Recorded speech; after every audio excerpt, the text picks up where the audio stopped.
Hello everyone, आज हम BMS first year के क्रिया शारीर सब्जेक्ट के पित्त दोष पेपर फर्स्ट का टॉपिक है। ये इसको देखने वाले हैं। तो सबसे पहले अब हम देखते हैं पित्त की निरुक्ति क्या है। पित्त दोष ये जो है इसकी निरुक्ति क्या है। तप संतापे, जिस द्रव्य की वजह से शरीर में दाह उष्णता निर्माण होती है उससे हम पित्त दोष कहते हैं। तो अब ये क्या है, तो पित्त दोष की वजह से हमारे शरीर में क्या होता है, दाह उष्णता निर्माण होती है। दाह मतलब जलन होता है हमारे शरीर में, या फिर हमारे बॉडी में हीट निर्माण होती है, प्रोड्यूस होती है, उसको हम कहेंगे पित्त दोष। ठीक है, ये हो गई पित्त दोष की निरुक्ति। अब हम देखते हैं इसका पांचभौतिक संगठन। अग्नेयम पित्त, तो यहाँ पे क्या बोला गया है, पित्त दोष में अग्नि महाभूत का अधिक्य है। यहाँ पे अग्नि महाभूत जो है इसका अधिक्य है। ठीक है, अब इसके बाद हम देखते हैं पित्त दोष के सामान्य स्थान क्या क्या है। तो नाभिरामाशयो स्वेदो लसिका रुधिरम रसः द्रुक स्पर्शन च पित्त से नाभिरत्र विशेषतः। अब यहाँ पे क्या बोला है, नाभि ये जो है ये पित्त का प्रमुख स्थान है। उसके बाद आमाशय, उसके बाद फिर स्वेद पसीना मतलब लसिका, रुधिर रुधिर का अर्थ है यहाँ पे हमारा रक्त धातु। ठीक है, रुधिर मतलब रक्त धातु। फिर रस धातु, द्रुक मतलब द्रुक, फिर त्वचा, ये पित्त के सामान्य स्थान है। ठीक है, कौन कौन से सामान्य स्थान है वापस से एक बार देखते हैं। नाभि, आमाशय, स्वेद, लसिका, रुधिर, रस, त्वचा ये पित्त के सामान्य स्थान है। ठीक है, अब हम देखेंगे पित्त दोष के गुण क्या क्या है, उसकी कैरेक्टरिस्टिक्स क्या क्या है। तो इसका श्लोक आता है वो कैसे है, पित्तम सस्नेह तीक्ष्णोष्ण लघु विश्रम सरम द्रव्यम। क्या क्या बताया यहाँ पे इसकी कैरेक्टरिस्टिक, एक एक करके देखते। सबसे पहला बताया सस्नेह, अन्न को स्निग्धता प्रदान करके उसे मृदु बनाना। जो पित्त दोष का सस्नेह गुण है ये क्या करता है, तो जो अन्न है उसको स्निग्धता प्रदान करता है, मतलब ऑयलीनेस प्रदान करता है, उसको सॉफ्ट बनाता है। ये क्या हो गया इसका स्निग्ध प्रदान करना, सस्नेह। फिर दूसरा कैरेक्टरिस्टिक है तीक्ष्ण, मतलब ये क्या करता है, अन्न का भेदन करता है। ठीक है, उसके बाद इसकी थर्ड गुण जो है, मतलब थर्ड कैरेक्टरिस्टिक कहेंगे पित्त दोष की, तो उष्ण स्वेद स्राव करता है। मतलब ये क्या करता है, स्वेद को प्रोड्यूस करता है। जो स्वेटिंग होती है इसको प्रोड्यूस करने का कार्य कौन करता है, पित्त दोष करता है। और क्या करता है, अन्न का पाचन करता है। जो हम फूड खाते हैं उसको डाइजेस्ट करने का काम कौन करता है, पित्त दोष करते हैं। फिर अब इसका फोर्थ कैरेक्टरिस्टिक के गुण क्या है, लघु, द्रव्य को हल्केपना निर्माण करना। मतलब हम जो भी खाना खाते हैं उसको हल्कापना जो निर्माण होता है, मतलब उसको लाइटनेस जो प्रोवाइड करता है कौन करता है, तो पित्त दोष करता है। ठीक है, इसके बाद इसकी अगली कैरेक्टरिस्टिक क्या है पित्त दोष की, विश्रम, मतलब दुर्गंध प्रदान करता है। जो भी हम फूड खाते हैं उसको एक दुर्गंध प्रदान करता है, बैड स्मेल फाउल स्मेल प्रदान करता है। ठीक है, इसके बाद आता है सरगुण, ऊर्ध्व अथवा अधोगति देता है। जो भी हम डाइट खाते हैं, हमारे बॉडी में जो भी हम अन्न लेते हैं उसको ऊर्ध्व अथवा अधोगति देने का कार्य कौन करता है, पित्त दोष करता है। और इसका लास्ट जो गुण है पित्त दोष का वो है द्रव। ठीक है, अब हम देखेंगे पित्त दोष में रस कौन कौन से।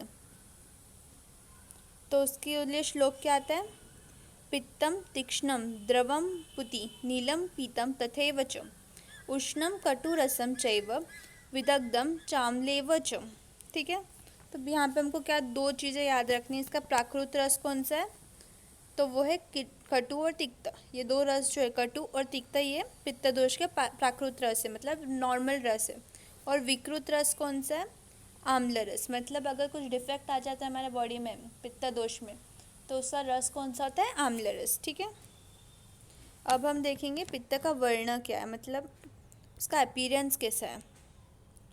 औष्णम तीक्ष्ण्यम द्रवत्मन तीक्ष्णेहो वर्णश्च शुक्लारुणवर्जो गंधश्च विस्रह। अब क्या बताया यहाँ पे, पित्त का प्राकृत शुक्ल वर्ण है। शुक्ल और अरुण वर्ण को छोड़कर बाकी सभी वर्ण होते हैं। पित्त का प्राकृत वर्ण क्या है, शुक्ल और अरुण, मतलब वाइट और रेड, इनको छोड़ के बाकी जो भी कलर होते हैं ये पित्त के नॉर्मल कलर है। ठीक है, अब हम देखेंगे पित्त का सामान्य कार्य। तो पित्त हमारे बॉडी में क्या क्या कार्य करता है, एक एक करके देखते हैं। सबसे पहले है पाचन का कार्य। हमारे बॉडी में जो भी डाइजेशन की प्रोसेस होती है वो पित्त की वजह से होती है। फिर शरीर का तापमान टिकाए रखता है, मतलब हमारे बॉडी का जो टेम्परेचर रहता है उसको मेंटेन करके रखने का काम किसका होता है? पित्त दोष का होता है। फिर उसके बाद है थर्ड है दृष्टि ज्ञान करना, मतलब जो भी हम देखते हैं उसको समझने का कार्य कौन करता है? पित्त दोष करता है। फिर उसके बाद है भूख लगना, जो हमको भूख लगती है उसमें भी पित्त दोष का बहुत बड़ा हाथ है, ठीक है। उसके बाद है प्यास लगना, हमें जो प्यास लगती है उसके पीछे भी पित्त दोष रिस्पॉन्सिबल है। फिर अन्न का स्वाद समझना, जो भी हम अन्न ग्रहण करते हैं उसका टेस्ट क्या है ये हमको पित्त दोष की वजह से समझ में आता है। फिर अगला है त्वचा को कांति प्रदान करना, मतलब हमारे बॉडी स्किन को जो एक तेजस्वी रूप आता है या एक शाइनी अपीयरेंस आता है वो पित्त दोष की वजह से होता है। और हमारा लास्ट है ग्रहण शक्ति, मतलब जो भी हम हमारे जो लर्निंग एबिलिटी है उसके पीछे भी पित्त दोष का कार्य है, ठीक है। उसके बाद है पराक्रम और उसके बाद है त्वचा को मृदुत्व प्रदान करना, मतलब हमारे बॉडी को एक सॉफ्टनेस जो प्रदान करता है वो पित्त दोष करता है, ठीक है। अब हम देखते हैं पित्त दोष का समान आहार और विहार क्या है। तो अति उष्ण तीक्ष्ण गुणात्मक आहार, क्या करना है हमको? अति तीक्ष्ण और अति उष्ण गुणात्मक आहार। उसके बाद अति कटु अम्ल लवण रसात्मक आहार, ये समान आहार है पित्त दोष का। उसके बाद अति तीखा खट्टा आहार खाना, ये हो गया समान आहार। फिर धूप में बहुत घूमना, क्रोध शोक ईर्ष्या आदि मानसिक कारण, ये सभी पित्त दोष के समान आहार और विहार है, ठीक है। अब हम देखते हैं पित्त वृद्धि लक्षण, ठीक है। तो यहाँ पे क्या है, अगर हमारे बॉडी में पित्त दोष बढ़ जाए तो हमको क्या क्या लक्षण दिखते हैं, सबसे पहले ये देखते हैं, ठीक है। पुरुष मूत्र आँख त्वचा, इनको पीला रंग प्राप्त होता है। क्या होता है? पुरुष मूत्र त्वचा और आँख, इन सभी को पीला रंग प्राप्त होता है। उसके बाद है बार बार भूख लगना, बहुत जल्दी हमको भूख लगती है, बार बार भूख लगती है, इसके ये पित्त दोष के वृद्धि के लक्षण है, ठीक है। उसके बाद बार बार पानी पीने की इच्छा होना, एक जैसे कंटिन्यूसली पानी पीने की इच्छा होना, ये भी पित्त वृद्धि का लक्षण है। शरीर में जलन पड़ना, अगर हमारे बॉडी में पित्त दोष बढ़ जाता है तो हमारे बॉडी में हीट बढ़ जाती है और जिस वजह से हमको जलन वाली फीलिंग होती है। फिर निद्रा कम आना, जब बॉडी में पित्त दोष बढ़ जाता है तो हीट बढ़ने की वजह से हमको नींद कम आती है, ठीक है। अब हम देखेंगे पित्त क्षय लक्षण, अगर हमारे बॉडी में से पित्त दोष जो है ये कम हो जाए तो हमको क्या क्या लक्षण दिखते हैं। तो सबसे पहले ये क्या बताता है, अग्निमांद्य होने की वजह से अन्न का पाचन ठीक ढंग से नहीं होता है, बोलता है अन्न का पाचन ठीक ढंग से नहीं होता है, ठीक है। ये पहला हो गया पित्त क्षय लक्षण। उसके बाद है बार बार ठंडी लगना, अब जैसे हमारे बॉडी से जो अग्नि है वो कम हो जाती है तो हमारे बॉडी में क्या ठंडी ज़्यादा लगती है। फिर त्वचा का तेज कम हो जाना, मतलब हमारे बॉडी पर जो तेज रहता है वो कम हो जाता है, ठीक है। अब इसके बाद हम देखते हैं पित्त के सामान्य चिकित्सा क्या है। सबसे पहला है विरेचन, फिर दूसरा है मधुर तिक्त कषाय रसात्मक आहार ग्रहण करना, फिर थर्ड है शीत गुणात्मक आहार ग्रहण करना, और फोर्थ है धूप से संरक्षण, मतलब धूप से बचना। ये हो गया हमारे पित्त की सामान्य चिकित्सा। अब हम आते हैं हमारे पित्त के प्रकार पर। तो सबसे पहला प्रकार है उसका पाचक पित्त। तो इसका स्थान क्या बताया पाचक पित्त का, आमाशय पक्वाशय के मध्य ग्रहणी, यह अव्यय पाचक पित्त का स्थान है, ठीक है। यहाँ का पांचभौतिक संगठन क्या है, मतलब यहाँ पे कौन से महाभूत का आधिक्य है, तो यहाँ पे अग्नि महाभूत का आधिक्य है। अब ये पाचक पित्त कार्य क्या करता है ये देखते हैं। तो इसका कार्य क्या है, अन्न का पाचन करना, जो भी हम अन्न खाते हैं उसको प्रॉपर डाइजेस्ट करने का काम पाचक पित्त करता है। और सेकेंड है आहार रस और किट्ट भाग को एक दूसरे से अलग करके आहार रस का शोषण करना।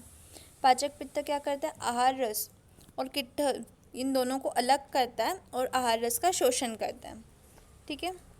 ये हो गया हमारा पाचक पित्त। अब हम देखते हैं रंजक पित्त। तो रंजक पित्त के बारे में क्या बताया, इसका स्थान है आमाशय यकृत और प्लीहा, ये जो तीन अवयव ये रंजक पित्त का स्थान है। और ये इनका कार्य क्या है, सफ़ेद रंग के रस धातु का रूपांतर लाल रंग के रक्त धातु में करना।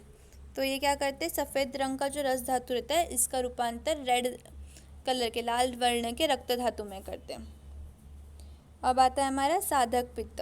तो साधक पित्त का स्थान क्या बताया गया है? हृदय। हृदय ये साधक पित्त का स्थान है और इसका कार्य क्या है? विषय का रूपांतर ज्ञान में करना और ज्ञान का रूपांतर स्मृति में करना। ये क्या करते हैं? विषय को ज्ञान में कन्वर्ट करते हैं और ज्ञान को स्मृति में। ठीक है। अब इसके बाद आता है भ्राजक पित्त। तो इसका स्थान क्या है? त्वचा।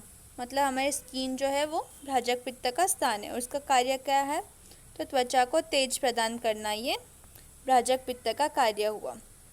और जो हमारा लास्ट टाइप है पित्त का, उसका नाम है आलोचक पित्त। इसका स्थान क्या है? नेत्र। और इसका कार्य क्या है? दृष्टि ज्ञान।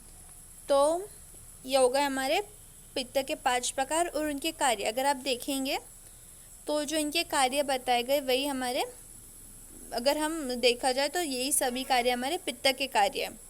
सो जब हम एग्ज़ाम में लिखते हैं तो हम, अगर हमको 15 मार्क्स के लिए पित्त ये टॉपिक आता है, पित्त दोष का सविस्तर वर्णन कीजिए, तो उसमें हमको क्या क्या लिखना रहेगा? सबसे पहले पित्त की निरुक्ति, फिर पित्त का पांचभौतिक संगठन, उसका सामान्य स्थान, गुण, उसके बाद उसका रस, वर्ण और कार्य।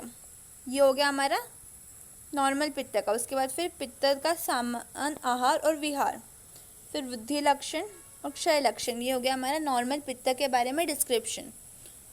और अगर हमको इसके बाद आगे लिखना ही है तो हम क्या क्या लिख सकते हैं? फिर पित्त के जो 5 प्रकार है उनको हम एलाबोरेट करके लिख सकते हैं। ठीक है। आई होप आपको ये वीडियो अच्छा लगा होगा। अगर आपको वीडियो अच्छा लगा है तो इस वीडियो को लाइक करें, मेरे चैनल को सब्सक्राइब करें, और आपको टॉपिक से रिलेटेड जो भी कोई डाउट्स होंगे या आप कोई भी नया टॉपिक सीखना चाहते हैं तो उस टॉपिक का नाम कमेंट सेक्शन में डाल दीजिए ताकि आने वाले जो वीडियोज़ होंगे मैं उस टॉपिक पे बनाऊँगी। ठीक है। Thank you.